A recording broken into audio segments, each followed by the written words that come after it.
ये वीडियो देखिए। कुछ दिन पहले ये वीडियो वायरल हुई थी ट्विटर और कुछ दूसरे सोशल मीडिया प्लेटफॉर्म्स पर। यहाँ पर एक पैसेंजर दरवाजे का कांच तोड़ देता है एक 3 AC कोच के अंदर। ऐसा क्यों?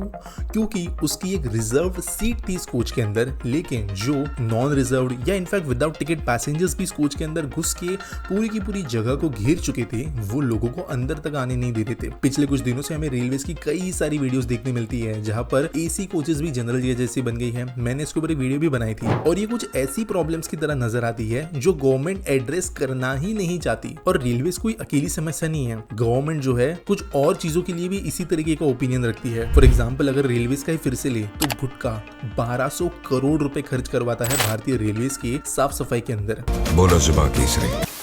कई ऐसी दूसरी चीजें भी है जो देखने में तो ऐसा लगता है कि ये इतने बड़े इश्यूज है, इनको गवर्नमेंट इजीली सॉल्व कर सकती है, लेकिन करती क्यों नहीं। और सवाल ये उभर आता है कि गवर्नमेंट्स बड़े डिसीजंस लेने से डरती क्यों है जो देखने में छोटे लगते हैं। और आज के इस वीडियो में हम इसी के बारे में जानेंगे।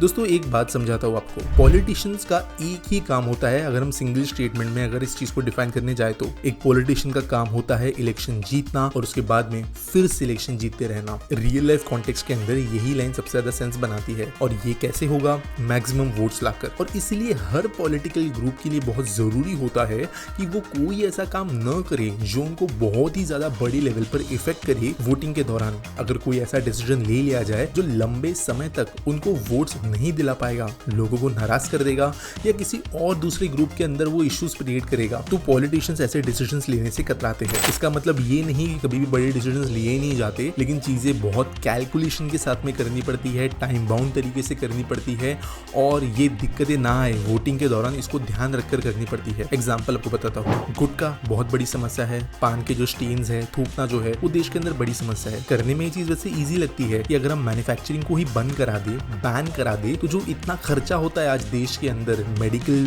फील्ड के अंदर, सरकारी हॉस्पिटल्स के अंदर गवर्नमेंट का, साफ सफाई में, हाइजीन में, ये सब इश्यूज सॉल्व हो जाएंगे। लेकिन फिर गवर्नमेंट क्यों नहीं करती बैन? तो देखो एक बहुत बड़ा लेबर क्लास वर्ग है आज देश के अंदर। एक वो क्लास तो जरूर है जो पढ़ा लिखा होने के बावजूद मावा चबाता है, लेकिन उससे भी बहुत बड़ा ग्रुप है ऐसे लोगों का जो इन प्रोडक्ट्स को इसलिए कंज्यूम करते हैं ताकि उनको एक जो किक होती है एनर्जी की और एक मेंटल सेटिस्फैक्शन की वो मिल सके। अगर आप कभी भी किसी फैक्ट्री में गए होंगे जहां पर ऐसे कई सारे लोग काम करते हैं, आप कभी भी किसी वर्कशॉप में गए होंगे, आप कभी किसी लेबर वाली जगह पे गए होंगे, कंस्ट्रक्शन साइट वगैरह, तो को बहुत ही ज्यादा नंबर में लोग चबाते हुए नजर आएंगे काम करते हुए। क्यों? क्योंकि ये चीजें जो है उनको भूख नहीं लगने देती, ये चीजें जो है उनके अंदर एक एनर्जी बूस्ट प्रोवाइड कराती है, उनको काम पर कॉन्सेंट्रेट करवाने में मदद करती है। लेकिन इसकी वजह से जो एडिक्शन होता है, जो उनको बीमारियां हो सकती है, उसके बारे में वो नहीं सोचते। अगर कल को गवर्नमेंट इस चीज को डायरेक्टली बैन कर देती है तो बहुत ही ज्यादा बड़ा वर्ग जो है वो अपना काम भी ठीक से नहीं कर पाएगा, वहां पर जो है उनका कंसंट्रेशन टूटेगा काम के अंदर। वहां पर जो है ये जो लोग हैं ये मन के अंदर एक नेगेटिव सेंटीमेंट बना लेंगे गवर्नमेंट के खिलाफ, क्योंकि वो जो काम कर रहे थे उस काम में एक जरूरी चीज जो उनके लिए थी वो गवर्नमेंट ने उनसे छीन ली। अब हम सब तो ये जानते हैं कि ये उनकी भलाई के लिए था, लेकिन वो ऐसा नहीं सोचेंगे। दारू के लिए भी सिमिलर चीज ही है। अभी कई लोग जो है टैक्सेशन और कई दूसरे रीजन बोलते हैं कि गवर्नमेंट बहुत पैसा कमाती है वगैरह वगैरह, लेकिन देखो गवर्नमेंट कमाने के लिए और बहुत जगह से कमा सकती है। ये चीजें जो है ज्यादा बड़ा असर कर दी है वोटिंग के दौरान। रेलवेज भी सिमिलर चीज ही तो है। अगर रेलवेज आज डिसाइड कर देती है कि एंट्री एग्जिट पे उनको गेट लगा देने हैं, विदाउट टिकट लोगों पे बहुत स्ट्रॉन्ग एक्शन लेना है, ट्रेन के अंदर जनरल के बाहर दूसरे डिब्बों में लोगों को जाने ही नहीं देना है, क्या रेलवेज नहीं कर सकती है? एट सिचुएशंस किया भी जाता है, आरपीएफ आके जो लोगों को निकालती है, लेकिन फिर पूरे के पूरे बड़े स्केल पे क्यों नहीं करेंगे? क्योंकि एक बहुत बड़ा माइग्रेंट क्लास ऑफ लेबर जो है, जो एक्चुअली अर्बन लोगों से बहुत ज्यादा बड़ी है संख्या में,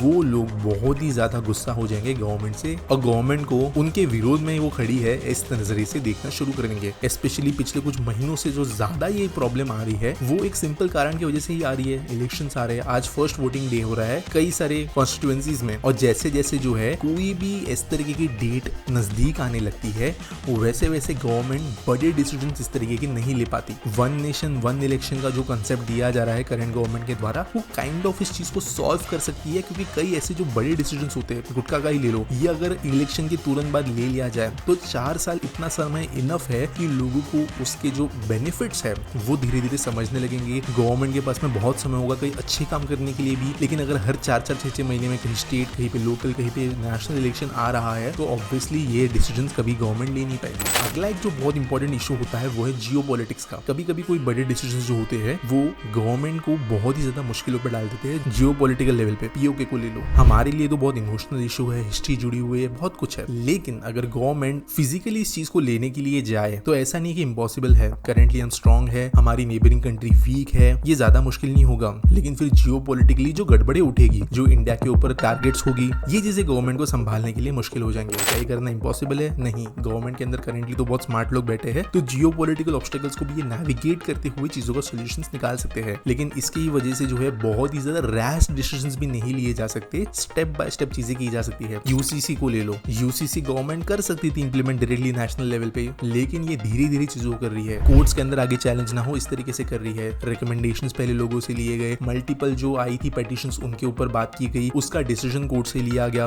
उसके बाद में एक स्टेट में अभी वो इंप्लीमेंट किया गया है। स्टेट में उनके अंदर जो कई नियम जो है उसको समझा रहा है। फॉर एग्जाम्पल जो लिव इन रिलेशनशिप वाला नियम था रजिस्ट्रेशन कराने का, इसके ऊपर वापस विचार किया जा रहा है जो बैकलैश मिला है उत्तराखंड में उसके बाद, और अकॉर्डिंगली चीजें समझते समझते गवर्नमेंट धीरे धीरे जो है चीजों को समझेगी और फिर बाद में हमें नेशनल लेवल पे काम होते हुए नजर आएगा। और ये बात पॉलिटिक्स को बहुत ही ज्यादा बड़े लेवल पे डिफाइन करती है। अगर ये ना हो तो पॉलिटिक्स रहेगी नहीं। इसका एग्जांपल बेस्ट होगा प्राइवेट एंटरप्राइजेस। अगर कोई प्राइवेट कंपनी को ट्रेन चलाने को दे तो उनके अंदर ना इमोशंस होंगे, ना उनको अगली इलेक्शन जीतनी है, उनको बस अगले बिडिंग के दौरान अच्छे से अच्छा बिड प्लेस करना है और अपना प्रॉफिट मेंटेन करना है।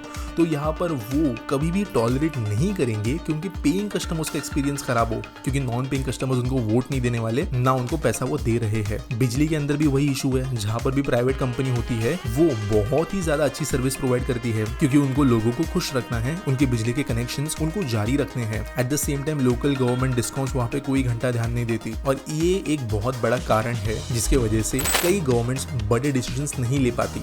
इसका मतलब ये बिल्कुल नहीं है कि कभी भी नहीं ले पाती। कुछ चीजों को जो है नेचुरली होने देना पड़ता है, कुछ चीजों को नेविगेट करना पड़ता है प्रॉब्लम्स के जरिए, और कुछ चीजों को जो है गवर्नमेंट को एक अलग पर्सपेक्टिव से देखना पड़ता है। मेरा पर्सनल ओपिनियन ये रहेगा या मेरी पर्सनल थिंकिंग इस बारे में ऐसी रहेगी कि अगर इलेक्शंस के बीच का टाइम बहुत ज्यादा हो जाए तो इस तरीके के डिसीजन शायद लिए जा सकते हैं, क्योंकि इसके बाद में इतना बड़ा गैप मिल जाएगा अगले इलेक्शन के पहले कि उस चीज की इंपॉर्टेंस, उस चीज को क्यों किया गया, ये लोगों को एक्चुअल में समझ में आए। साथ साथ कुछ ऐसे डिसीजंस भी लिए जा सकते हैं इलेक्शन के नजदीक जो एक्चुअल में बेनिफिशियल हो, और कड़े डिसीजंस जो है हर कुछ महीनों में लेने की जो दिक्कत आती है वो नहीं होगी। उम्मीद करता हूँ आपको ये वीडियो अच्छी लगी होगी। आपको क्या लगता है मुझे कमेंट सेक्शन में जरूर बताना। मिलेंगे अगले वीडियो में।